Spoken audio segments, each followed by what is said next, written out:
మొక్కజొన్నలు తీసుకొచ్చి ఇప్పటికి 2 నెలలు దాటుతాంది. ఇప్పుడు తడిసి బస్తాలన్నీ కింద మొలకెత్తుతున్నాయి.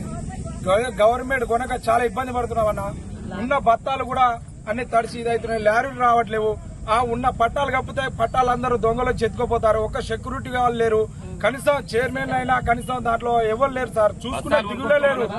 బస్తాలు కొనుక్కొచ్చి మరీ కాట పెట్టి ఉంచినాం సార్. ఇప్పటి వరకు ఒక్క లారీ అయినా కనీసం ఒక్క నాయకులైనా సరే ఎవరైనా రాజకీయాలైనా ఏ ఒక్కరు వచ్చి మాకు స్పందించలేరు. ఇప్పుడు తడిసిన బత్తాలు కింద పోసి మళ్ళీ పైకి ఎత్తి ఆ బత్తాలు సగం గింజలు ఆగమైనాయి, సగం గింజలేమో మాకు నిండు ఉన్నాయి. అవి కష్టాలతోటి మేము ఉన్నాం సార్. కొంచెం దయచేసి లారీలు పంపించండి. ప్రభుత్వం వెంటనే మా బాధలను అర్థం చేసుకుని లారీలు పంపిస్తే మరి అమలు కూడా కొంచెం మాకు ఇబ్బంది పెడుతున్నారు. మళ్ళీ దీంట్లో ఎవరు ఉన్నారో అధికారులు కూడా మాకు స్పందించి లారీలు పంపిస్తే ఈ వర్షాలు వస్తున్నాయి. వర్షాలు స్టార్ట్ అయినాయి. నిద్ర లేక మేము నీడ లేక అనేది నైట్ అనక పగలనక వస్తున్నాం. మేము ఇక్కడ కాపలు ఉండడం అవుతుంది. ఏ నైట్ లో ఏ గాలి వచ్చి ఏ పట్టాలు ఎత్తిపోతున్నాయి, ఏ పట్టాలు పోతాయి, ఏం తడుస్తున్నాయో అనేది పట్టాలు కూడా ఎత్తుకోపోతున్నారు. ఇప్పటికే 5-6 పట్టాలు ఎత్తుకోపోయారు. ఒక్కొక్కరు 5-6 వేలు పట్టాలు కప్పలేక ఈ గాలికి ఆపుకోలేక పట్టాలు కూడా ఎగిరిపోతున్నాయి. మనుషులు కూడా 2-3 నైట్ లో రాగానే పడుతున్నారు.